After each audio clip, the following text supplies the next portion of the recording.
Ini bab tentang tahlil, yakni usaha menghalalkan orang yang haram menikah dengan isterinya yang telah dicerai dengan perceraian yang putus. Panjang terjemahan itu. Jadi tahlil asal makna dia perbuatan menghalalkan. Jadi orang-orang zaman dulu, kitab-kitab lama dia sebut Cina buta. Bab Cina buta. Jadi kalau kata Cina buta tu faham selalu. Kalau tidak, panjang seperti inilah. Imam Abu Daud dengan sanad yang meriwayatkan daripada Ali, katanya daripada Ali, kata Ismail, saya rasa dia memarfu'kannya kepada Nabi sallallahu alaihi wasallam, bahawa Nabi sallallahu alaihi wasallam bersabda, Nabi sallallahu alaihi wasallam berkata, bahawa Nabi sallallahu alaihi wasallam katanya, ini kata Nabi, la'anal, ini apa ni, kekok sikit cara dia guna. Kalau dia kata rafa'ahu ila Nabi sallallahu alaihi wasallam, sakat tu. Tak ada dia kata anna Nabi sallallahu alaihi wasallam qala. Itu lebih terang sebenarnya. Kalau dia kata qad rafa'ahu ila Nabi sallallahu alaihi wasallam la'ana al-muhilla wal muhallala lahu. Kalau itu lebih terang tanpa ada anna Nabi sallallahu alaihi wasallam qala, iaitu Nabi sallallahu alaihi wasallam melaknat orang yang menghalalkan, berusaha menghalalkan seseorang yang sudah bercerai dengan isterinya dengan perceraian talak 3 ataupun talak putus. Itu panjang. Ringkasnya, Nabi sallallahu alaihi wasallam melaknat orang yang menjadi Cina buta, wal muhallala lahu, dan orang yang orang lain menjadi Cina buta untuknya. Gitu. Orang lain menjadi Cina buta untuknya.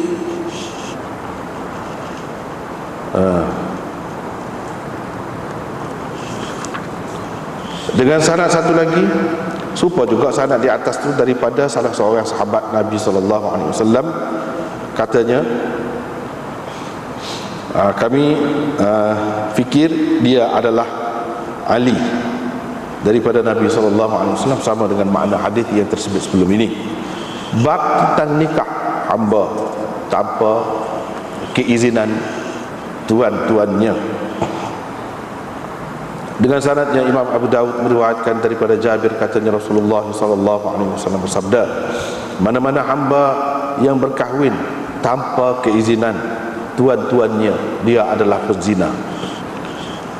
Dengan sanadnya, Imam Abu Daud meriwayatkan daripada Ibnu Umar, daripada Nabi sallallahu alaihi wasallam, baginda bersabda, apabila seseorang hamba itu berkahwin tanpa keizinan tuannya, nikahnya adalah tidak sah, nikahnya adalah batil, tidak sah. Abu Daud berkata hadis ini dhaif, ia mauquf, ia adalah kata-kata Ibnu Umar radhiyallahu anhu. Bab larangan meminang atas pinangan saudara seseorang itu. Bab larangan seseorang meminang setelah seseorang yang lain masuk meminang. Itulah maksud dia. Jadi larangan masuk meminang setelah ada orang lain telah masuk meminang. Itu maksud ala khitbati akhihi. Dengan sanadnya, Imam Abu Daud meriwayatkan daripada Abi Hurairah, katanya Rasulullah sallallahu alaihi wasallam bersabda, janganlah seseorang itu meminang atas pinangan saudaranya. Yani setelah saudaranya seagama meminang seseorang perempuan. Itu maksud atas pinangan saudaranya. Satu, kalau kita kata la nahi, la yakhtibir rajulu ala khitbati akhi, janganlah Satu lagi, kalau kita kata la yakhtibu ar-rajulu, bermakna la tu la nafi, makna tidak boleh. Tidak boleh seseorang itu meminang atas pinangan saudaranya. Dengan sanadnya Imam Abu Daud meriwayatkan daripada Ibnu Umar, katanya Rasulullah sallallahu alaihi wasallam bersabda, tidak boleh seseorang daripada kamu meminang atas pinangan saudaranya. Tidak boleh dia menjual atas jualan saudaranya kecuali dengan izinnya. Jadi di sini kalau kita perhati kepada hak kemudian tu, la yabi'u dengan ada ya, maka sesuainya la yakhtibu, yang ini dipakai la nafi pada kedua-dua tempat. Tetapi ada juga dalam nuskhah yang lain tak ada ya, yabi'u tu la yabi', begitu saja. Kalau lagu tu bermakna lebih sesuai, yakhtibu tu bukan yakhtibu tapi yakhtib, makna la nahi juga di situ. Babur rajul yanzuru ila al-mar'ah wa huwa yuridu tazwijaha. Bab seseorang boleh melihat perempuan yang hendak dikahwininya, dengan sanadnya Imam Abu Dawud meriwayatkan daripada Jabir bin Abdullah, katanya Rasulullah sallallahu alaihi wasallam bersabda, apabila seseorang daripada kamu hendak meminang seseorang perempuan, kalau dapat, kalau boleh, dia hendaklah melihat sesuatu yang boleh mendorongnya mengahwininya. Kalau boleh dia buat begitu, buatlah. Kalau seseorang itu boleh melihat perempuan yang boleh mendorongnya mengahwininya, lihatlah. Maksudnya begitulah. Qala, kata perawi yang Jabir, lepas tu saya nak meminang seorang gadis, fakuntu atakhabba'u lah, saya pun bersembunyi kerana nak tengok dia. Saya nusuk, bersembunyi untuk melihatnya, sehingga saya dapat melihatnya, yang mendorong saya mengahwininya, dan seterusnya kayak saya kahwini dia. Itulah beberapa bab. Malam ni sebahagiannya kita sudah baca, dan baru ni tak ada nak bincang, iaitu bab tentang tahlil. Tahlil ini ceritanya, itu dalam syarah tu dia sebut. Kita kebanyakannya ada syarah ni, muka surat 68. Jadi kalau seseorang mencerai isterinya dengan talak 3, lepas tu orang lain berkahwin dengan bekas isterinya itu untuk menghalalkan isterinya itu kepadanya, kepada suami yang pertama, boleh atau tidak buat lagu tu? Itu tajuk nak bincang tu lah. Itulah orang panggil tahlil. Tahlil tu usaha oleh satu orang menghalalkan isteri seseorang yang telah haram, yang tak boleh nak kelik baik dah dengan dia. Jadi usaha dia tu, itu orang panggil tahlil. Riwayat daripada Harith daripada Ali, kata Ismail, ini Ismail yang meriwayatkan hadis ini daripada Amir, iaitu Sya'bi, saya rasa dia memarfu'kannya, yakni Ali memarfu'kannya kepada Nabi sallallahu alaihi wasallam, bahawa Nabi sallallahu alaihi wasallam bersabda, la'ana, itu bercelaru sikit, itu tidak molek kalau ada anna Nabi sallallahu alaihi wasallam qala. Sebab la'ana tu dia ada, Nabi sallallahu alaihi wasallam laknat, bukan qala tu la'ana Allah. Kalau anna Nabi sallallahu alaihi wasallam qala la'ana Allahul muhillah, sesuai, boleh ada tu. Tapi ni tak ada, dia sendiri Nabi sallallahu alaihi wasallam tu yang melaknat. Jadi apa perlunya dia kata anna Nabi sallallahu alaihi wasallam qala, itu tak perlu dah. Bila kata Ali ni memarfu'kan hadis ini kepada Nabi sallallahu alaihi wasallam, bermakna la'anal mu'illa wal mu'allala lahu tu hak Nabi lah tu. Nabi katalah, bukan dia sendiri kata. Kalau dia sendiri kata, itu tidak marfu', mauquf orang panggil. Jadi tidak perlu dah ada anna Nabi sallallahu alaihi wasallam qala itu. Boleh kita garis sebagai peringatan di situ. Tapi kalau dia kata qala la'anallah, Allah melaknat, boleh ada hak tu. Tapi di sini tidak, yang melaknat tu Nabi sallallahu alaihi wasallam, bukan Allah. Dengan itu pada setakat qad rafa'ahu ila Nabi sallallahu alaihi wasallam, terus la'anal muhilla wal muhallala lahu.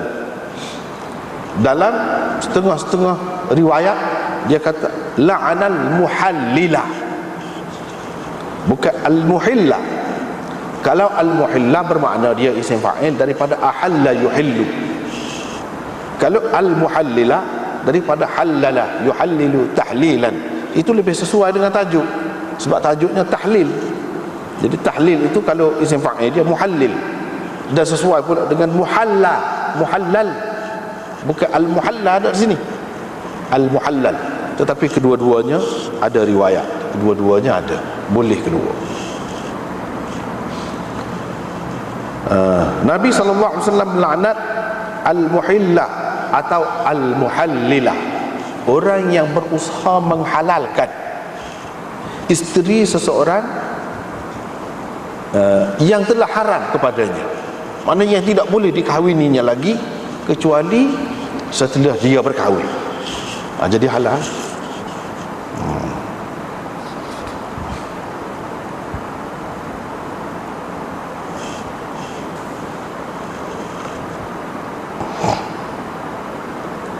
Ini dia berkait dengan Al-Quran, iaitu fa in talaqaha fala tahillu lahu min ba'du hatta tankiha zawjan ghairah.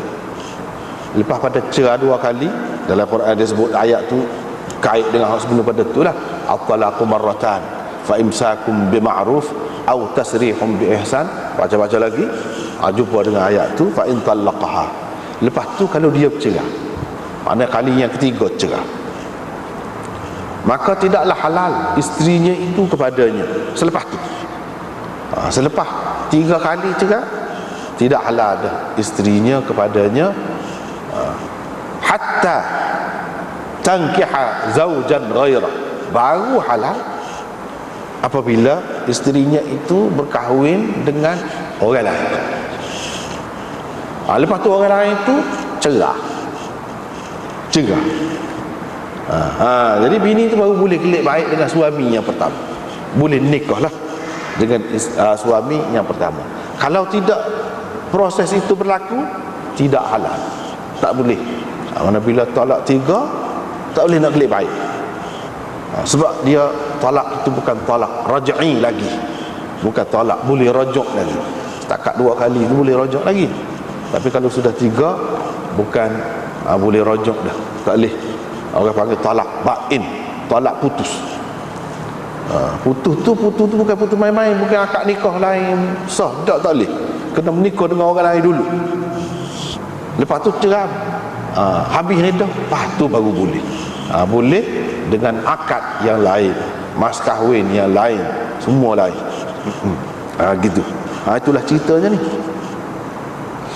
Jadi Nabi SAW laknat orang yang buat gitu, dia nak menghalalkan untuk suami yang pertama, yang ni suami yang kedua lah, kira-kiranya al-muhilla ni ataupun al-muhallil ini suami yang kedua. Jadi dia nikah tu semata-mata nak menghalalkan kepada suami yang pertama, isteri tadi, perempuan tadi. Kalau tidak, tak halal. Ikutlah apa sebab pun, ikutlah. Jadi ni jadi asal orang kita dulu terjemah Cina buta tu,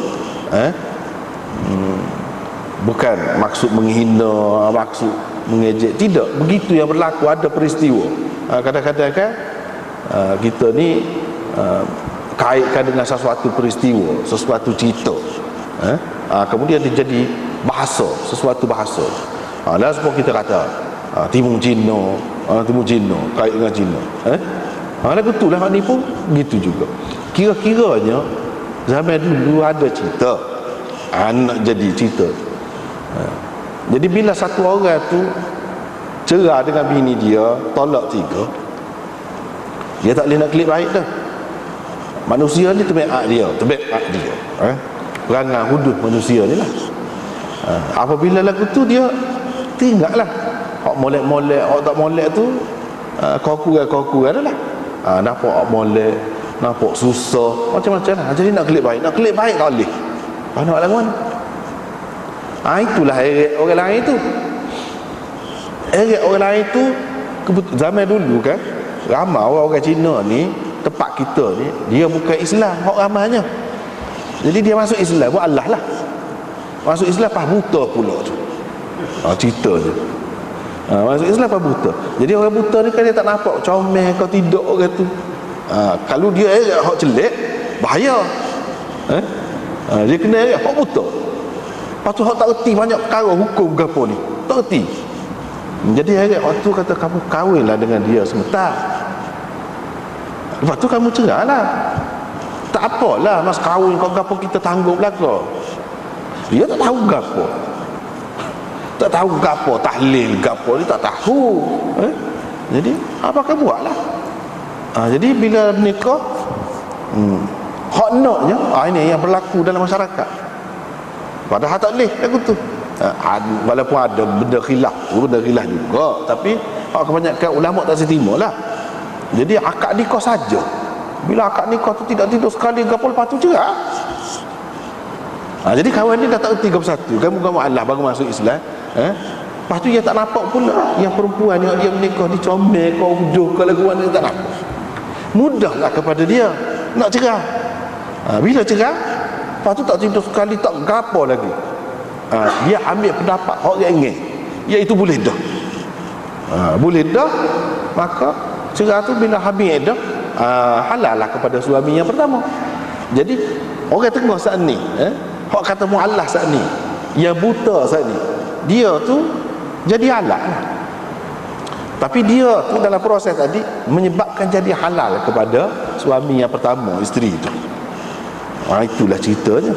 Wal muhallal lahu tu suami yang pertama lah.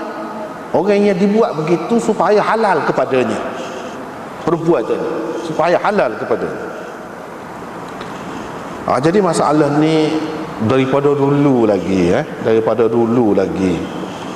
khilafnya. Ada yang mengambil jalan mudah, ada yang kita tengok ambil jalan payah. Jadi semuanya daripada dulu lagi benda ni ada khilaf. Hak semolek-moleknya kita kena berhati-hatilah dalam perkara bila Nabi SAW laknat.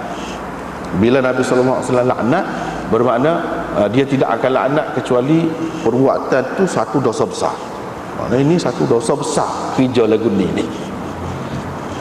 Dan kalau dengan syarat mu cerai, pakak belaka, tak sah, tak jadi, nikah tu tak sah. Siapa kau perikat tu kalau pakak. Kalau syarat, kalau tidak syarat, itu adalah khilafnya. Kalau tidak syarat, cuma dalam hati dia saja, dia sial kakak, tengok ke anak ramai berselera. Jadi aku tak ada pakak. Dia sedih nak nikah, tapi dalam hati dia memang dia nak jadi muhallil lah. Kalau gitu, ya si perempuan itu pun tak ada apa-apa juga. Suami yang pertama pun tak ada pakak. Ni muhallil ni, hak nak menikah ni, nak jadi suami yang kedua ni, hak ni pun tak ada pakak apa. Cuma dia dalam hati dia tu dia ada fikir kawan ni sial sayang dia ke misalnya, jadi anak ramai berselera, lepas tu menyesal belakang dah. Lagu mana cara? Jadi dia pun nikah. Bila dia nikah lepas pada tu tak lama dia cerai. Lagu mana? Itu kebanyakan ulama mengatakan tak apa kan lagi. Tetapi kalau dia boleh, walaupun dalam hati dia masa nak nikah tu dia niat gitu, tapi kalau dia nak terus pun boleh dengan akad tu juga. Tak ada siapa dia boleh halal, boleh paksa dia sendiri juga. Katakanlah berlaku begitu, itu ramai ulama mengatakan tidak termasuk dalam orang yang dilaknat, dikutuk ni tak termasuk. Tetapi sebelum kita pergi bincang seterusnya, kita nak tengok dulu sanad dia. Berapa ya Imam Abu Daud ni mari kedua-dua hadis ni, hadis Sayyidina Ali ni, hadis yang dhaif. Hadis yang dhaif. Itu benar. Padahal ada hadis yang sahih. Ada. Dan kalau kita nak kira, hadis yang dhaif ini tidak boleh dijadikan landasan ataupun sandaran untuk hukum. Ni masalah hukum ni, sah atau tidak sah kahwin tu. Berkait dengan tu, apa yang Imam Abu Daud mari ni? Sebabnya Harith Al-A'war ini, dia bukan setakat dhaif gitu main-mainnya dah. Dia ni kadzab. Cuba tengok. Di sini tak suka. Ni di hujung dia. Di hujung bab ni lepas hadis yang kedua tu bawah tu kan. Wal hadithu dhaif li'annahu min riwayat al-Harith al-A'war wa huwa kadzab. Dia ni bukan dhaif, main-main sikit-sikit tak. Kadzab. Bila kadzab, hadis yang diriwayatkannya tu boleh meningkat, boleh jadi maudhu'. Siapa kau peringkat tu benar. Jadi apa Imam Abu Daud mari hak ni? Takkanlah mana ulama-ulama yang mengatakan halal apa ni haram, tahlil ini dia pegang dengan hadis ni, tak boleh. Alangkah baiknya kita kata kalau Imam Abu Daud ni dia mari hadis yang dibawa oleh Imam Tirmizi dan Nasa'i dalam kitab masing-masing. Hadis itu riwayat daripada Hudzail bin Surahbil, daripada Abdullah bin Mas'ud, dia kata la'ana Rasulullah al-muhallil wal muhallala lahu. Tu hadis Tirmizi, dan hadis itu sahih. Tirmizi pun mengatakan hasan sahih. Apa dia tidak amal itu? Satu, sebabnya dia nak mempelbagaikan sanad. Satu, tak kira lah sanad dhaif pun tak kira. Hak ni kira-kiranya sebagai sokongan sahaja. Hak asas kita nak jadikan asas. Begitu juga ulama-ulama mujtahidin dulu yang telah menentukan hukum dalam perkara ni, asas dia tu hak lain. Hak ni sebagai sokongan gitu je, hak sampingan. Kalau dia buat sebagai lagu tu tak apa, sebagai syawahid sahaja. Hak asasnya iaitu riwayat Ibnu Mas'ud tu ataupun riwayat-riwayat lain banyak lagi yang sahih. Itu asas. Hak ni sebagai sokongan. Satu. Yang kedua, dia nak cerita hadis ini boleh menjadi pegangan kepada orang-orang yang nak mengambil kesempatan. Nak mengambil kesempatan. Jadi untuk kita menghalang mereka itu seelok-eloknya, kita kena buat mari hak dhaif. Atau sok mari hak kemah-kemah. Tak sok mari hak kemah-kemah. Tetapi isi dia tu serupa juga kalau kita nak tengok. Kalau kita perhatikan serupa juga dengan hak sahih tu. Jadi dia mari hak ni. Tetapi kita mesti kena ingat,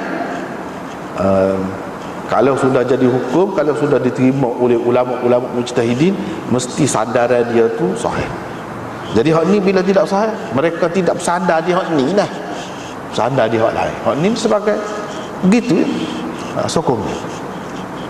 Dan kita tidak boleh, yang ketiga, kita tidak boleh buat kesimpulan untuk kita katakan macam mana orang ni buat hukum gini, kata hukum gini, sedangkan hadis tu dhaif. Mana hadis hak kita tengok depan kita, hak tu hak dhaif. Jangan kita buat gitu. Misalnya di sini dia mari kedua-duanya hadis daripada Harith Al-A'war. Jangan kamu fikir ulama-ulama dulu yang telah menentukan hukum haram, jadi buat kerja lagu ni mereka pegang dengan hak ni. Jangan. Walaupun aku buat mari hak ni, kamu jangan fikir gitu. Sebab kamu kena ingat kepada kaedah. Kaedahnya apa dia? Untuk hukum sekurang-kurangnya hadis itu hasan.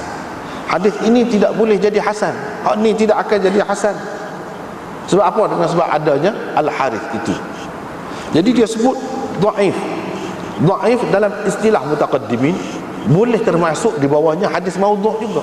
Itu perkara lagi kena ingat. Kalau ulama mutaqaddimin termasuklah Imam Abu Daud ni, kalau dia kata dhaif, kita jangan ingat dhaif hak ringan mengikut istilah ulama mutaakhirin tu. Sebab boleh jadi yang dia kata dhaif itu ialah hadis maudhu'. Sebab dalam pembahagian dulu hadis ni dibahagi kepada dua, sahih dan dhaif sahaja. Hasan ke apa tu ke dia sikit. Hak dulu benar sahih dan dhaif. Di bawah sahih masuk hak hasan. Di bawah dhaif tu masuk hak maudhu'. Itu cerita dia.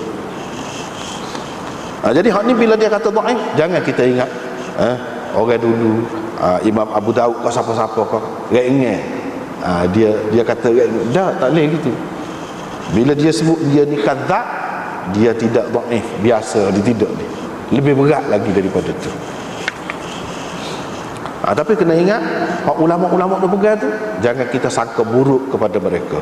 Jangan kita ingat pandangan mereka hanya terhenti, terpaku di hadapan hadis ini saja, pada hadis ini saja. Jangan kita fikir gitu. Dia ada hak lain lagi. Misalnya saya mari ni, apakah kamu ingat saya tak tahu hak lain? Begitulah soalannya. Jangan kamu kata begitu. Jadi apa gunanya kalau wak mari pula hak Tirmizi wak mari dah. Hak Nasa'i wak mari dah, dia ada dah. Kita mari hak lain lah, dia tak mari. Nak ayatnya banyak turutnya ada hak sahih, ada hak hasan, ada hak dhaif, ada hak maudhu', macam-macam ada. Nak ceritanya sepelawak orang pun seperti Al-Harith, dia tak boleh pelawak ni. Sebab apa? Terlalu umum, semua orang tahu. Dia pun terpaksa kena senada, sekata dengan orang lain juga, iaitu la'ana al-muhallil ataupun al-muhil wal muhallal lahu. Benda ni kalau terlajak teras sangat, tak boleh nak nafi. Orang hak pelawak tu pun nak suruh orang percaya kepada dia, dia kena senada, sekata dengan orang lain. Kalau tidak, nampak sangat. Itu banyak maksud kadang-kadang ulama hadis ni, apa dia buat mari hak dhaif. Antaranya hak tu, dia nak royak benda-benda tu. Tak apa, kita tengok perbincangan di sini bawah tu. Qala Syaukani berkata, satu perkara nak sebut, sebelum pada ni pun sebut dah, cuma sebagai peringatan selagi. Sebab orang kita dia sensitif sangat benda ni. Dia kata salah, setengah-setengah tu kata sesat. Iaitu kalau orang tu tidak terikat dengan mazhab, dia tidak terikat dengan mana-mana mazhab, dia pakai hadis, orang tu salah, orang tu sesat, macam-macam lah dia kata. Perlu kita tahu di sini Syaukani ni salah seorang ulama yang tidak terikat dengan mazhab, tak terikat dengan mazhab. Tetapi ulama-ulama hak alim sungguh seperti Khalil Ahmad Saharanfuri ni, Khalil Ahmad ni dia mazhab Hanafi. Dia tahu Syaukani ni tak ada mazhab. Jadi sebelum kita nak kata begitu tu, kita kena tengok orang besar setara ni pun rujuk pada dia, ambil, terima baik. Tak ada kata kalau sesat ambil buat apa. Kalau salah tak patut jadikan rujukan. Ni kita jumpa sama ni Syaukani ni, Khalil Ahmad menunjukkan ulama-ulama yang hak, yang benar, yang betul, dia tidak taksub. Dia bermazhab dengan apa-apa mazhab tu suku, tapi dia terima orang yang berbeza pendapat dengan dia. Misalnya hak ni, dia ambil daripada Syaukani senang-senang. Tapi setengah-setengah orang kita tu, dia tak tahu. Dia ingat Syaukani ni ramai-ramai, super ramai-ramai. Satunya, dia tidak tahu Syaukani ni Syiah. Dulunya Syiah Zaidiyah. Kalau betul orang kata Syiah Zaidiyah pakai su, itu sah masalahnya. Yang kedua, dia tak ada mazhab, dia tak terikat dengan mazhab. Tetapi kita perlu faham apa yang ulama-ulama besar dia terima dia. Dia ni alim besar.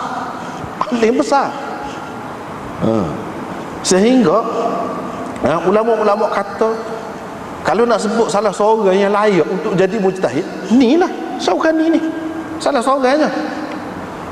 Walaupun dia tak ada mazhab, bukan bermakna dia tak tinggal satu ilmu alat, tak cara kau usul, tak, tidak. Dia ada banyak kitab dia, antaranya kitab usul fiqh, Irsyadul Fuhul. Hak tu ulama-ulama kata kalau nak tahu fiqh apa di usul fiqh 4 mazhab, bahkan lebih lagi daripada 4 mazhab, kena tengok kitab tu. Maknanya dia reti usul fiqh ni bukan sah mazhab. Hak 4 mazhab tu tentu ada dalam kitab dia. Jadi orang yang kemah lagu tu tidak salah. Tidak salah. Terutama sampai sekarang ni ramai benar hak lagu tu. Kalau tokoh-tokoh, jangan kita tengok satu orang yang tulis kitab dia kata gini-gini, oh tak ada mazhab dia sesat gitu gini, kita pun pada jangan. Lama daripada dulu pakla ni, termasuklah Syekh Yusuf Qardawi tu tak ada mazhab tu, dia tak terikat dengan mana-mana mazhab tu. Hak tu kita kena tahu. Jangan kita tak tahu. Lepas tu Aunul Ma'bud, orang duduk pakai tu tak ada mazhab tu, pengarah dia tu. Tuhfatul Ahwazi, Syarah Tirmizi, pengarah dia tak ada mazhab juga. Semua boleh katakan hampir-hampir orang alim mana-mana pun dalam dunia mana ada kitab tu di rumah dia. Lepas tu kalau dah dia tu berpendapat tak boleh pakai, rosak, sesat, dia tak khabar aku tu. Kitab tu siapa dia pengarah? Dengan sebab itu hak betulnya tidak terikat dengan mazhab, tidak ikut mana-mana mazhab, tu pun tidak salah sebenarnya. Daripada dulu lagi sudah ada. Misalnya ni salah seorang, salah seorangnya hak ni dalam sanad Muwatta misalnya, dalam sanad Muwatta hak Anas sendirilah sanad. Syekh Zakaria sebut dalam kitab dia Aujazul Masalik Syarah Muwatta Imam Malik, dia sebut bila sampai kepada seorang perawi dia tu di tengah tu, Hasan Al-Ujaimi, dia ni tak ada mazhab dia tu. Syekh Zakaria sendiri sebut dia ni tak terikat dengan mazhab ni, tapi alim, amat alim kata dia, sangat-sangat alim. Dia sebut maknanya dalam sanad tu, sanad kita nak terima orang ada mazhab tak ada mazhab, capu-capu, tak ada timbul pun masalah orang ni kita tak boleh ambil sebab dia tak ada mazhab, tak ada timbul. Jadi benda ni berlaku daripada dulu lagi. Apa Syaukani kata? Dia kata hadis-hadis yang tersebut itu menunjukkan haram tahlil, haram tahlil, kerana laknat menunjukkan dosa besar. Hafiz Ibn Hajar dalam At-Talkhisul Habib, dia kata ulama-ulama buat dalil dengan hadis ni lah, bukan hadis ni, bukan hadis dengan sanad ni, hadis ni lafaz dia tu serupa sahih pun lagu ni juga. Hadis ni bukan sanad ni, sanad ni dhaif, tak boleh buat dalil. Tapi hadis ni bukan kita terima melalui sanad ni saja, banyak lagi hak lain hak sahih. Jadi kata hadis ni, ulama-ulama berdalil dengan hadis inilah tentang tak sahnya nikah kalau si suami mensyaratkan kepada orang yang nak menikah dengan bini dia yang telah ditolak 3 tu, mana kena putus, mungkin kena cerai lepas pada menikah kalau dia syarat lagi tu, ataupun lain-lain lah isyarat-isyarat ada begitu, tak sah. Mereka pegang dengan hadis ni lah. Termasuklah pegang gini Imam Malik, Imam Ahmad, Imam Abu Hanifah dalam pendapat yang paling kuat, Imam Syafi'i dan lain-lain lagi pegang dengan ni, pegang dengan ni. Mereka pakai hadis ini dengan makna tadilah. Tetapi kalau kita kata hadis ini dipakai secara mutlak, ni ulama-ulama hadis ni macam-macam dia bahas pula, bahas pula orang yang menghalalkan yang menghalalkan kepada seseorang perempuan, itu luah tu yang menghalalkan, kata dia umum sangat tu. Hadis ini adakah dengan makna umum sebegitu sekali? Kata mereka tidak. Ibnu Hazm kata tak, dia kena hak tertentu ni, yang khusus ni hak diharamkan, bukan semua muhallil. Kalau kita pakai muhallil, Nabi melaknat orang yang menghalalkan seseorang perempuan kepada seseorang lelaki. Banyak benar kata dia. Ayah pun kena laknat juga. Pasal apa? Dia kahwinkan anak dia tu wali. Dia kahwinkan anak dia tu, makna dia menghalalkan anak dia kepada satu orang lah. Dia lagi kot tu. Jadi kita tak boleh pakai dengan makna umum dia seumumnya begitu tak boleh, kena had juga ni. Hak ni maksud yang mana? Bukan al-muhallil makna yang menghalalkan begitu, tak boleh. Sebab itu kalau kita terjemah semua tadi payah selalu. Dalam istilah Melayunya kalau kata jadi Cina buta, payah selalu. Khusus untuk itulah, tidak termasuk dah ayah, tak termasuk dah lain-lain, tak termasuk. Ni Ibnu Hazm bantah. Dia kata tak boleh pakai dengan makna luah begitu. Misalnya seorang tuan, zaman itulah dia ada hamba, zaman itu dia ada sistem hamba. Dia bagi hamba dia bagi hibah ni bagi percuma lah kepada seseorang hamba dia. Jadi bila bagi, jadi milik orang tu. Bila milik orang tu, jadi hamba dia tu sudah halal kepadanya. Dia boleh menyetubuhi hamba itu. Tuan tadi muhallil juga kata dia. Muhallil. Adakah orang lagu ni kena laknat? Dia bagi kepada orang tu satu kebajikan dia buat tu. Dia kata tak boleh pakai dengan makna umum sangat. Ni muhallil, orang yang menghalalkan tu banyak jenis. Orang yang menjual, katakanlah dia ada hamba, dia jual hamba dia tu kepada satu orang. Maknanya secara tidak langsung dia menghalalkan hamba dia tu kepada orang tu.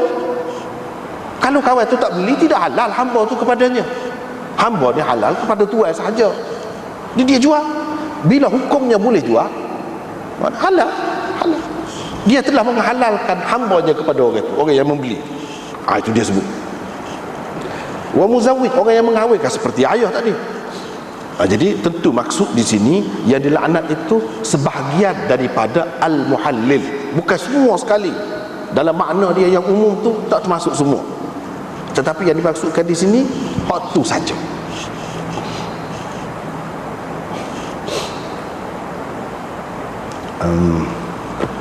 Jadi termasuklah dia kata di hak dalam ni, hak sebahagian itu orang yang mensyaratkan. Sebabnya mereka tak ada khilaf, kata dia, kalau si suami itu tak ada niat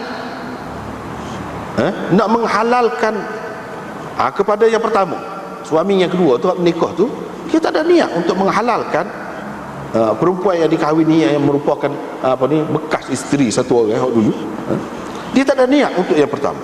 Si bini tu pun tak ada niat juga, dia tidak termasuk dalam ni, tak termasuk.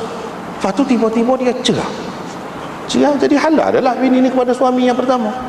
Jadi dalam keadaan suami yang kedua tak ada niat, isteri tak ada niat tu, adakah dengan sebab dia cerah dia itulah yang menyebabkan jadi halal tu. Jadi dia pun, dua orang ni pun termasuk dalam muhallil juga kira-kiranya dalam makna umum dia. Adakah mereka berdua ni kena laknat? Tentu semua ulama kata tak termasuk. Jadi hak mana hak muhallil sebenarnya yang dimaksudkan di sini? So je. Ataupun tiga apabila ada syarat. Kalau tidak ada syarat, tak ada. Jika kita kata tiga tu si suami, bila dia kata menikah sebentar lah, syaratnya gini-gini, aku nak bui piti sebanyak ni, tapi mu kena cerah. Bila ada syarat lagi, ataupun syarat tu daripada isteri. Isteri tu nak kelik baik dengan suami dia asal, dia bagi syarat, boleh nak nikah dengan saya, tapi awak kena cerah saya. Masalah mas kahwin saya bui, tak apa, kau awak saya bui piti. Kalau lagu tu tak boleh juga, tak kira daripada mana-mana pihak. Tiga tadi tu mana-mana pihak kalau dengan syarat. Tapi kalau berlaku tanpa syarat, tak ada niat tu, tak apa, sah.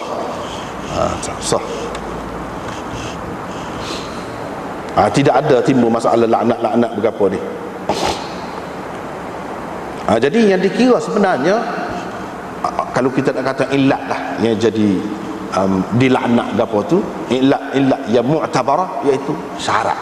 Adanya syarat tu sebenarnya yang menyebabkan jadi tak boleh jadi dilaknat itu. Antara ulama yang mengharuskan tahlil tanpa syarat, boleh kalau berlaku, tapi tanpa syarat. Abu Thawr kata dia, wa ba'dul Hanafiyah wal mu'ayyad billah wal Hadawiyah. Ni Syaukani kan dia sebutlah aliran Zaidiyah dia tu, dia sebutlah muka dia Zaidiyah.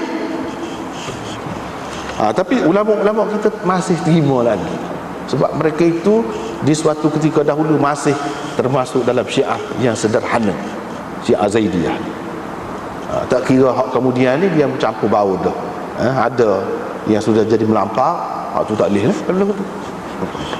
Supaya sudah jadi Rafidah, tak boleh lah.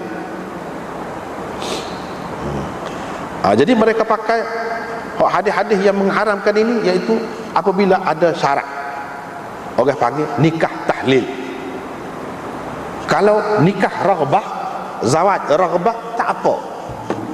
Nikah tu dengan niat nak menghalalkan, dengan syarat nak menghalalkan, ada lagu tu, itu orang panggil nikah tahlil, tak boleh. Tapi kalau nikah raghbah, memang nikah tu memang nak sungguh lah, cuma dengan tidak disengajakan berlaku perceraian, itu baru tak apa, baru boleh klik baik dengan suami hak dulu yang pertama. Mereka kata, di antara pegangan mereka, dia jadi takwil. Dia kata Abdul Razak meriwayatkan bahawa ada seorang perempuan hantar utusan dia kepada seorang lelaki nak menikah dengan lelaki itulah. Dia nak menikah dengan lelaki itu supaya apa? Supaya dia jadi halal kepada suaminya yang dulu. Dengan niat itu Umar sallallahu supaya dia halal kepada suami. Fa amarahu Umar ibn al-Khattab. Umar ibn al-Khattab suruh dia baru nikah itulah, suami itu, an yuqima ma'aha wa la yutalliqaha. Umar kata, mu terus duduk dengan dia, jangan cerah. Mu terus jadikan dia sebagai isteri kamu, jangan cerah. Dan Umar mengancam dia. Dia kata, kalau mu cerah, aku akan hukum kamu. Umar kata. Jadi apa dia tak boleh cerah? Padahal latar belakang dia tu nampak cerita tu, mana perempuan tu nak suruh halal, dia tu halal kepada suami yang pertama.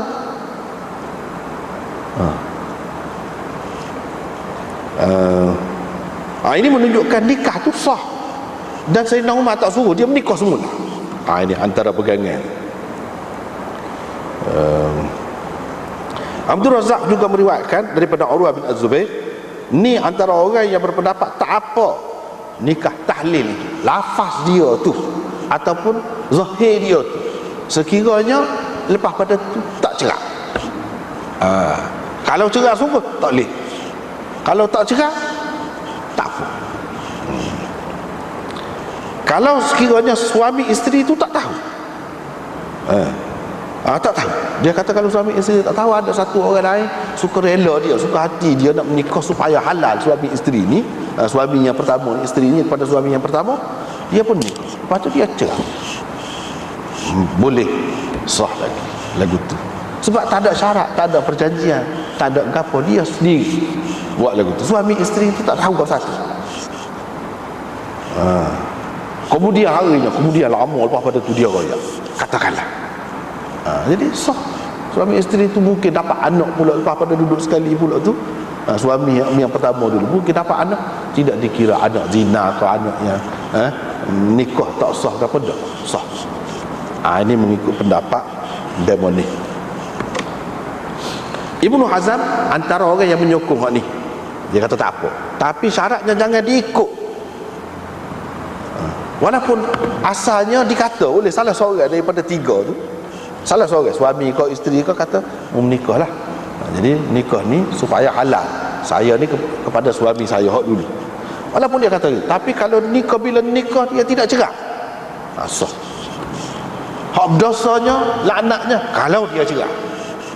Kalau dia tidak cerak tak termasuk lagi. Kata demon ni, kata dia. Tapi setengah ulama yang lain ramai lagi kata tak boleh, tak boleh lagu tu, kira lagu tu makna syarat dah, walaupun kemudian dia tidak cerai suku, tak sah dah lagu tu. Tapi inilah ada perbahasan lah. Ibnu Hazm antara orang yang berpendapat boleh. Inilah kata dia pendapat Salim bin Abdullah dan Qasim bin Muhammad. Lepas tu dia kata Ibnul Qayyim dalam I'lamul Muwaqqi'in mengatakan sahih riwayat daripada Atha berhubung dengan orang yang mengahwini seseorang perempuan untuk menghalalkannya, muhallilan. Lepas tu bila dia nikah, dia kena kepada perempuan tu, tak jadi nak nikah, tak jadi nak cerai, dia pun terus pegang sebagai isterinya. Qala la ba'sa bidzalika, dia kata tak apa, tak apa. Lagu tu tak apa. Sya'bi berkata tidak mengapa tahlil. Tahlil ni sebut tak ni lah. Kalau si suami tu tak suruh, kalau si suami tak suruh, orang tu buat dia. Tetapi dia buat memang dia niat untuk menghalalkan kepada suami yang pertama lah. Suami tu tak suruh, tak ada apa. Laith bin Sa'ad berkata, kalau seseorang tu menikah lepas tu dia cerai, perempuan tu balik kepada suaminya, boleh balik lah. Suaminya yang pertama boleh klik baik. Yang ni menikah semula dengan suami dia yang pertama.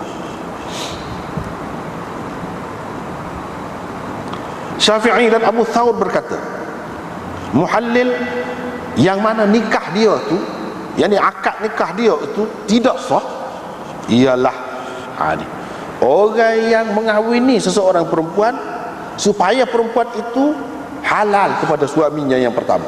Lepas tu dia memang cerai. Hak tu muhallil kata dia. Hak tu kalau lagu tu akad dia tu pun tak sah. Memang kenal anak hak lagu tu. Tetapi kalau dia tidak cerai, kalau dia tidak cerai, bermakna di sini semua kata tadi lah, Abu Thawr mengatakan tak apa kalau tidak cerai, walaupun dia pegang dengan hadis tadi lah, hadis riwayat Abdul Razak, dia pegang dengan hadis tu. Tetapi kebanyakan ulama mengatakan tak boleh,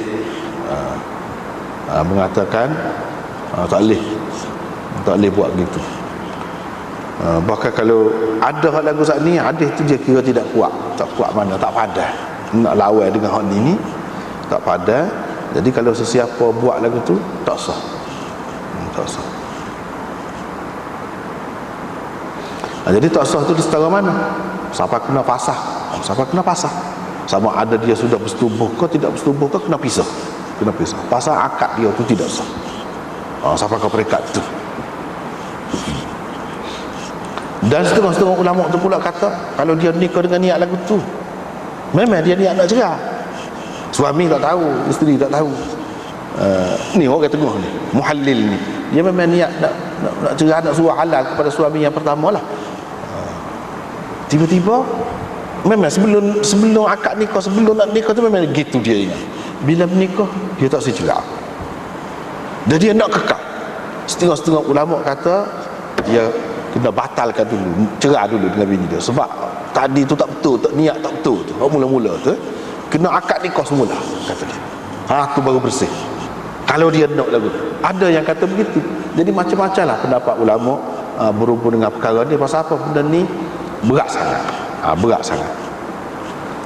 Lepas tu ada yang kata, semua kata tadi, antaranya Sa'id bin Musayyab, dia kata kalau akad nikah saja, tu ramai juga orang pakai gitu, walaupun tidak setubuh, tidak gapo, sudah boleh halal dah kepada suami yang pertama. Tapi ada pula yang lebih kerah. Dia kata macam Hasan Basri, dia kata tak boleh kalau selagi tidak setubuh. Dah bukan setakat setubuh saja, kena keluar air mani.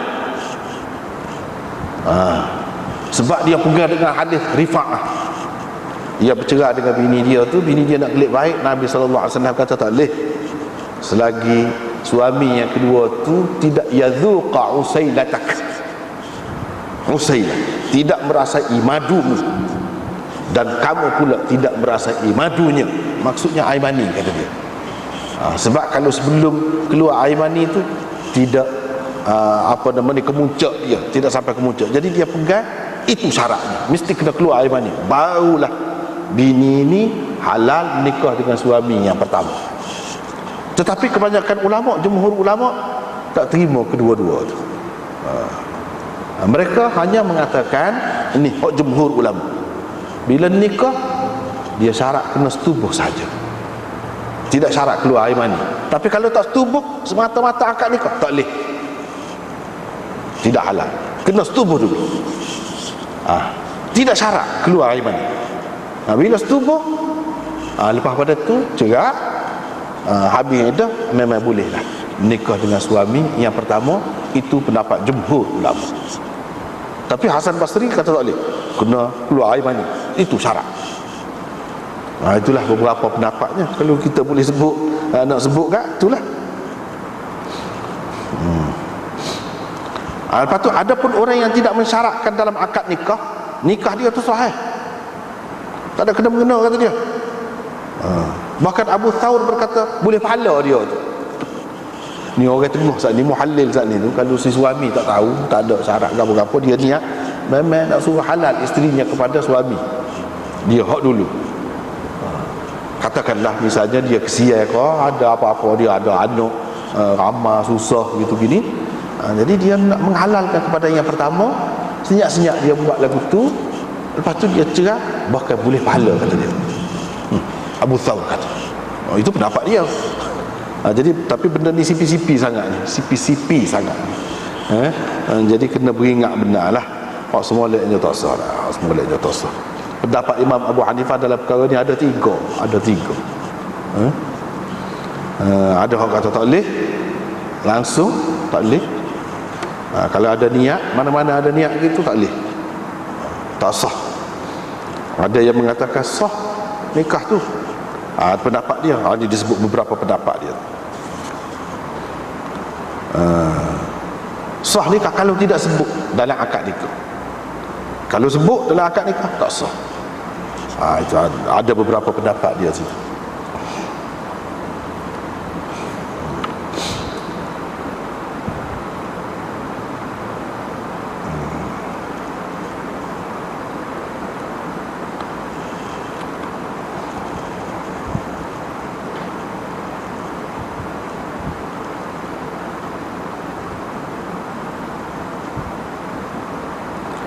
Tak apalah. Kita nampak Syekh Khalil Ahmad ni berbeza dengan pengarang Aunul Ma'bud itu. Sebab pengarang Aunul Ma'bud dia lebih cenderung kepada tak boleh. Benda-benda lagu ni tak sah, tak sah. Sebab apa? Hadis la'ana an-nabi sallallahu alaihi wasallam al-muhallil wal muhallal lahu, itu lebih kuat, tak pandai nak lawan dengan hak lain. Hak tu kena diutamakan. Jadi tapi kita nampak ni dia pergi kepada fiqh, masih memberi peluang kepada orang tu. Jadi kalau baca ni kena beringat sikitlah. Tapi dia sebut dengan maksud molek dari segi fiqh tadi. Dia kata nak suruh jadi baik keluarga dia dengan suami, isteri tu balik, lepas tu supaya anak pinak dia tu jadi terurus dengan baik. Bermakna orang yang buat lagu ni muhsin, orang yang telah buat kebajikan, dia kira dia berkutu, dia pergi ke arah cari jalan membolehkan lah. Tetapi dengan syarat tak tahu. Kalau tak tahu tak boleh, begitulah. Kalau tahu tak boleh. Apalagi kalau syarat, kalau syarat tu memang semua kata tak boleh lah kalau ada syarat.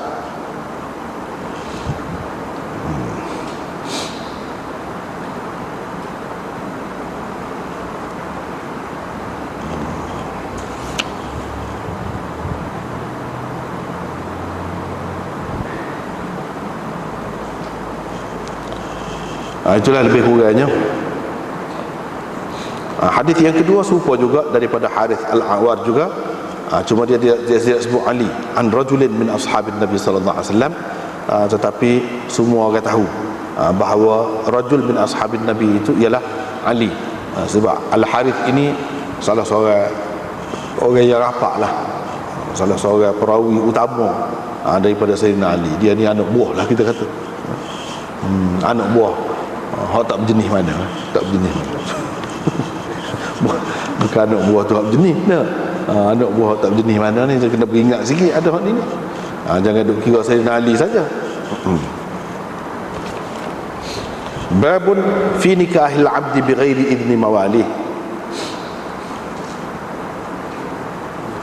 Riwayat daripada Jabir, katanya Rasulullah sallallahu alaihi wasallam bersabda, mana-mana hamba, yakni hamba lah. Kadang-kadang hamba disebut manusia, di sini tak nak hamba sungguh, hamba yang boleh dijual beli itulah. yang berkahwin tanpa izin tuan-tuannya. Dalam riwayat yang lain dia sebut tuannya. Dalam riwayat lagi tuan dia tu seorang. Apa dia sebut banyak tuan-tuan dia tu? Sebab boleh jadi seseorang hamba tu dikongsi bersama oleh beberapa orang. Jadi tuan dia tu ada beberapa. Jadi kalau tuan tu ada beberapa, hak ni saja benar, hak ni tak bui, tak boleh. Dia dengan persetujuan semua baru jadi. Kalau berkongsi, kalau tidak berkongsi, tuan dia tu seorang, kena dapat izin tuan dia dulu. Dia ni berzina. Dia ni berzina. Parut juga hadis ni. Parut juga hadis ni. Kalau berzina, apakah kena hukuman zina? Tak. Apa tidak? Dah sini kata akhir mana berzina. Kalau nak kiranya hamba ni bila dia berkahwin, dia mungkin tuan dia tu tidak dapat tidak mendapat khidmat sepenuhnya daripada dia, tidak memuaskan bila dia sudah berkahwin. Kalau tidak, dia boleh suruh gini. Ni bila dia menikah, dia ada hak dia juga, hak isteri dia ada. Jadi terganggu hak tuan.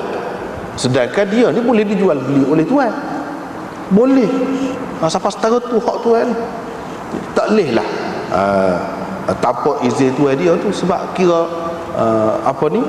curi lah, kira curi hak tuan dia. Tapi curi tu adakah sampai berzina? Kalau mengikut hadis ni dia kata berzina. Kalau berzina apakah kena hukum? Tak ada siapa pula kata kena hukum. Apa? Sebab hadis ni dhaif. Tu jelah. Semua tahu hadis ni dhaif. Satunya Abdullah bin Muhammad bin Aqil tu. Bila ada dia tu tak lagi. Bila ada dia tu saja tak lagi. Sebab dia tu perawi yang dhaif. Setengah-setengah ulama mengatakan boleh pakai juga dia. Hadis dia ni bertaraf hasan. Tetapi oleh kerana benda ni berkenaan dengan hudud ni, berkenaan dengan hak ni, kalau kita kata nak kena sebab ke dia, nak kena rejam ke dia, itu berat sangat. Tak pada hadis hak setara ni nak dijadikan alasan, tak ada. Kalau kata ada orang terima pun adalah, tapi khilaf, bukan sepakat. Dia nak jadi buat sandaran hukum kamu ni, dia kena kuat benar. Dia tak boleh main-main. Bos setara ni tak boleh lagi. Sebab dia ni dikatakan dhaif bukan kerana akidah dia tak betul ke apa, tak, kerana ingatan dia tu kurang molek. Jadi orang ingatan tak molek ni pun boleh jadi juga orang royak ke lain, hak sebenarnya dia royak lagu lain. Misalnya kita kata fahuwa ahid, boleh jadi hak sebenarnya asin. Dia adalah deraka gitu ya, melakukan maksiat, bukan berzina. Berzina tu hak tidak bawah lagi daripada berzina pun maksiat juga kalau dia maksiat. Takut-takut hak sebenarnya asin, dan muka dia terlupa kan, dia kata ahid pula. Mana ketahu? Mana ketahu? Jadi tak boleh nak pegang orang hak setara ni tak boleh nak pegang. Nak melaksanakan hukuman rejam terhadap orang ni bukan main, bukan senang. Jadi hak setara ni tak boleh. Dia ambil pula daripada Syaukani. Ulama-ulama yang pegang dengan hadis ni, dia kata nikah hamba tu tidak sah melainkan dengan izin tuan dia. Sebab apa? Sebab bila Nabi SAW kata dia ni pezina, sedangkan perzinaan itu adalah sesuatu yang batil, benda yang mengarut, tak betul. Jadi takkanlah sah. Tapi Daud Zahiri kata Daud Zahiri kata nikah hamba tanpa izin tuannya sah juga. Sebab apa? Sebab nikah tu mengikut dia, mengikut mazhab dia nya fardu ain. Nikah ni fardu ain. Mengikut Daud Zahiri. Kepada yang mampu lah, hak tak mampu tak kira. Kepada yang mampu tu fardu ain. Fardu ain, benda hak fardu ain ni tidak perlu kepada keizinan siapa-siapa, kata dia. Misalnya seorang hamba suruh lah, dia boleh dijual beli semaya 5 waktu. Jadi dia nak kena minta izin dengan tuan dia kok. Benda tu fardu ain atas dia, tak perlu minta izin dah, kata dia. Jadi ni pula gitu juga, kata dia. Tetapi orang-orang lain kata ini qiyas fi muqabalatin nas. Ada juga Daud Zahiri ni pakai qiyas pula. Padahal dia tak terima qiyas. Kan? Mazhab Zahiri tak terima qiyas. Sebab itulah ana kata dah dulu. Orang kata tak nak terima qiyas langsung, tak betul, tak ada. Puak-puak Zahiri tu pun ada juga. Dia terima qiyas juga. Cuma secara umumnya semua qiyas macam. Tak ada lagu tu. Tapi ada juga macam di sini. Ini salah satu contoh. Daud Zahiri sendiri pakai qiyas. Qiyas dengan fardu ain semaya itulah. Kalau semaya nak kena minta izin dengan Tuhan. Puasa bulan Ramadan nak kena minta izin dengan Tuhan dulu ke baru boleh puasa? Tak perlu. Bahkan kalau Tuhan dia larang pun dia boleh langgar tu. Jadi hak ni pun lagu tu. Jadi orang kata ini qiyas menyalahi nas. Dia akan kata saya tak pakai qiyas. Apa awak kata saya menyalahi nasnya? Nas tu nas mana? Dia tanya lagi, nas tu nas mana? Kalau nas ni, ini bukan nas, ini ada mu'ih, tak boleh pakai. Dia mau tak boleh nak kata orang tu siapa berzina, parok tu, tuduh orang berzina tu, kerana benda hadis setara ni. Lepas tu nak hukum, siapa tak sah pula, kerana hadis mu'ih ni mana boleh kata. Baru boleh kata saya lawan nas. Kalau hak ni sahih, masalahnya ni tidak sahih, pada pegang ni. Dia akan jawab gitu. Dia akan jawab gitu. Kita tolong jawab bagi pihak dia lah. Kita tolong jawab bagi pihak dia. Lepas tu baiklah.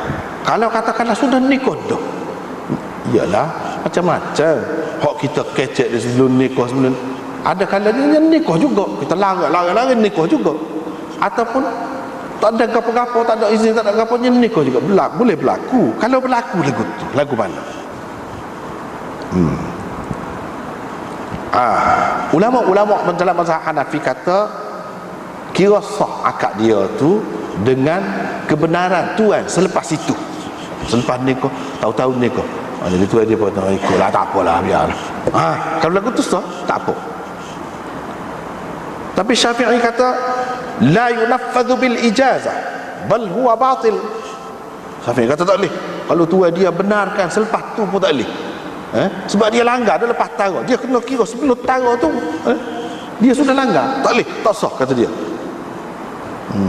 Jadi kebenaran ni benar-benar ni. Kalau benda tu betul, kalau benda tu tak betul, nak benar lah ke mana?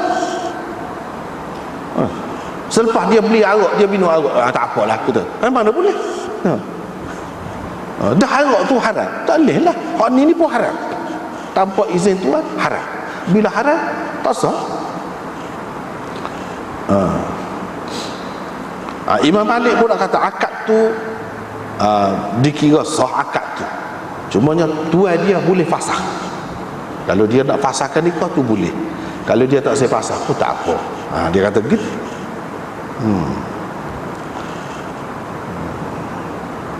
Tapi hak ni berkait dengan hak tak ada. Kita baca sajalah, hamba-hamba ni ada ke? Tak ada. Tak ada. Lepas tu kalau kita kata nak qiyas dengan anak yang menikah tanpa izin ayah misalnya, tak payah qiyas sebab dia ada hadis dah waktu tu. Nanti kita akan jumpa, lepas tu hadis Ibnu Umar, dia kata kalau hamba tu menikah tanpa izin tuan dia, nikah dia tu tidak sah. Abu Daud sendiri kata hadis ni dhaif. Abu Daud sendiri kata hadis ni dhaif. Jadi orang hak kata tak sah tu, batil tu, tak sah.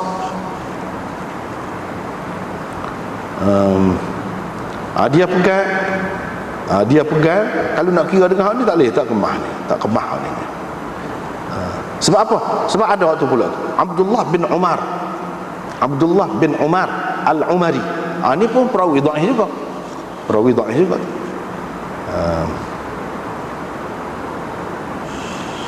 Tapi dalam setengah-setengah tu dia kata Ubaidullah bin Umar ni adik-adik dia lah.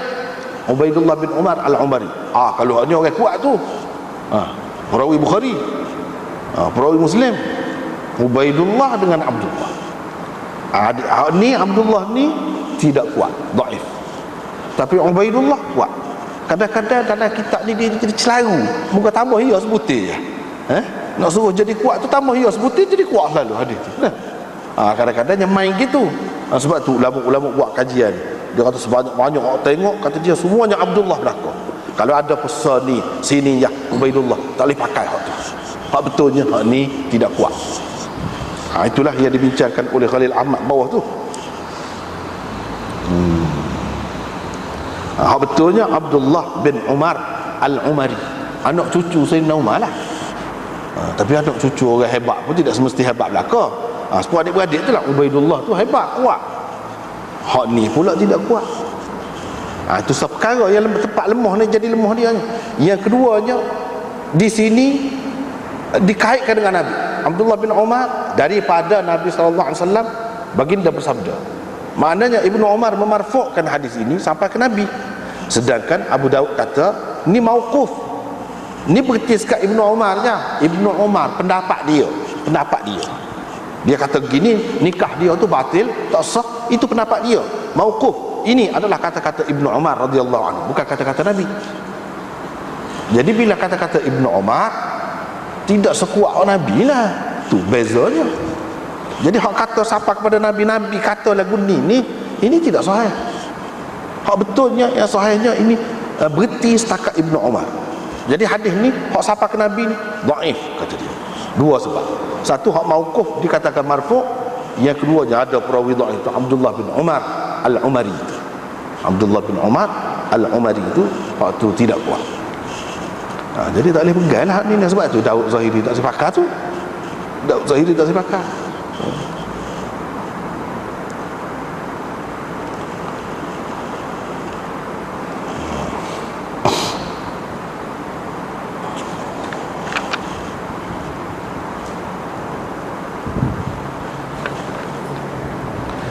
Dalam setengah-setengah nuskah dia ada di hasyiah dia tu, nuskah Abu Daud, dia kata hadis ini mauquf ala Ibn Umar, berhenti setakat Ibn Umar, walaysa huwa bis-sahih, hadis ni tak sahih.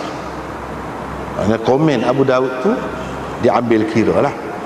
Hak kata dalam Abu Daud, setengah-setengah ulama kata hadis dalam Abu Daud ni kalau hak dia tak kata gapo, sekurang-kurangnya hasan. Dia kata gitu. Tapi itu kalau kita nak terima dulu, hak kebanyakan, bukan semua. Ada kalau dia tak ada komen gapo-gapo pun, tidak sahih pun hadis tu, tidak sahih pun. Misalnya tadi hak riwayat Al-Harith itu, dia tak ada komen gapo-gapo apa. Hadis itu hasan ke? Takkan hasan. Bahkan boleh jadi maudhu' tu hak tu dengan sebab ada seorang perawi tu. Cuma kalau kita nak terima juga pendapat orang yang kata begitu, kita kata hak kebanyakan boleh, kebanyakan, bukan semua. Dan setengah-setengah tu Imam Abu Daud sendiri kata dhaif. Misalnya sini. Jadi kita tidak boleh terkejut kalau orang kata, setengah-setengah orang tu dia komen, dia kata apalah Albani ni, mana-mana apalah riwayat ni dhaif Abu Daud, hak ni dhaif Ibnu Majah, hak ni sahih apa ni Abu Daud. Mana-mana orang dulu tak aja buat lagi tu. Dia komen. Ada juga orang komen begitu.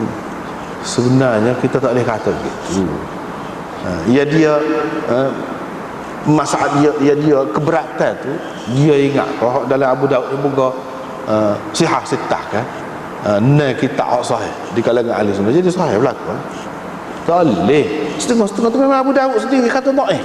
Macam ni nak jadi sahih lagu mana? Abu Daud sendiri kata. Jadi kalau orang lain pula tambah kata dia royak, ni misalnya hadis tadi sekurang-kurangnya dhaif dengan sebab ada hadis, apa salahnya? Imam Abu Daud tak royak, memudahkan kepada orang lain. Hak kurang mahir, hak mahir tu tak apalah. Hak kurang mahir dia boleh belajar daripada situ. Apa-apa dia kata dhaif, Abu Daud tak ada kata apa-apa. Sebab ada orang ni, lama-lama dia ingatlah nama tu, moleklah usaha lagu tu. Itu kerja ulama hadis. Kadang-kadang orang dia tidak faham kerja orang tu, dia kira tidak pernah siapa-siapa buat, maka dia kritik. Tak betul tu, usaha yang dia buat tu sangat baik, sangat molek. Bahkan setengah-setengah tu kritik, dia kata apa, kritik Muslim tu kritik lagi, royak lagi ada hak tidak sahih dalam Muslim. Apanya? Itu kerja ulama hadis. Hak tu bukan dia saja ada orang kata, orang lain pun ada juga kata. Itu bendanya. Jadi kadang-kadang orang terlajak nak memburukkan seseorang itu, adalah benda dia tidak setuju, habis kait belakang, kait ni tidak setuju.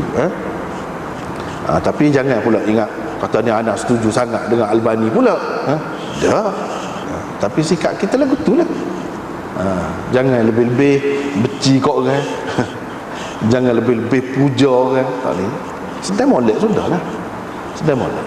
Ikut kaedah. Ikut kaedah. Jadi dia pun seperti orang-orang lain juga, ada salah silap.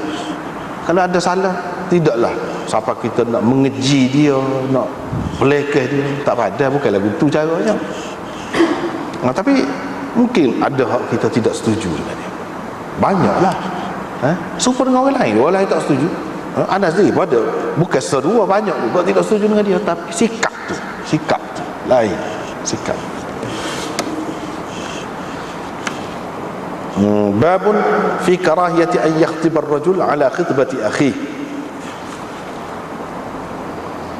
Jadi hadis ni lebih kurang sama je. Dua hadis ni lebih kurang sama, dan kedua-duanya adalah sahih. Dalam kitab-kitab lain pun ada, iaitu tak boleh seseorang itu minat atas pinangan saudara dia. Lagu mana? Kita tahu dah dia pergi minat, orang tak jawab lagi, setuju ke tidak, kita pergi masuk kata, tak boleh lagi. Tak boleh lagi. Biar selesai dulu, biar jelas dulu bahawa tak jadi, baru boleh masuk. Tak apa, tak masuk. Tapi dalam tak ada keputusan lagi, tak boleh. Itulah yang dilarang oleh Nabi SAW ni. Sebab kita sama saudara, sama Islam ni kena jaga hati masing-masing. Jangan timbul permusuhan, perbalahan dan pergaduhan dalam masyarakat. Kerana ada pertindihan benda-benda lagu ni kadang-kadang boleh jadi bala, boleh jadi bertetak, boleh jadi bunuh-membunuh sampai ke peringkat tu. Sebab tu dia larang dulu lagi. Jangan. Hak saudara kita sama-sama Islam ni kita kena hormat. Jadi antaranya ini, jangan minat atas pinangan saudaranya. Jangan. Kalau selagi tak putus lagi. Kalau sudah putus tak apalah. Kalau sudah putus, jadi hak yang kedua tu pun lagu tu juga. Jual pun lagu tu juga. Jual. Jangan jual atas jualan saudaranya kecuali dengan izinnya. Kawan tu sudah nak jual, dia bagi tawar pula kepada orang nak beli tadi dengan harga yang lebih murah. Padahal janji dengan hak yang pertama tu, janji esok kita mai ambil lah. Tapi malam ni dia pergi pitah. Dia pergi pitah. Ni saya ada benda lagi tu juga, lebih murah lagi saya boleh bagi. Kawan tu pun ambil. Kawan tu esok tunggu. Mana? Tunggu tak mari juga. Tak mari. Sebab apa? Kawan dipitah. Itu orang panggil jual atas jualan saudaranya. Tak boleh lah betul. Kecuali kalau sudah tentu tak jadi, jual beli antara dua orang tu tak jadi, kita pun nak tawar barang kita, tak apalah.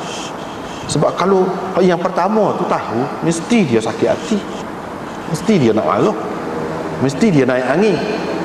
Apabila begitu boleh berlaku macam-macam. Nabi SAW naknya kita ni hidup dalam aman, dalam sentosa, dalam mesra, bukan dalam bergaduh. Jadi ini juga antara punca pergaduhan, perbalahan. Sebab tu dilarang.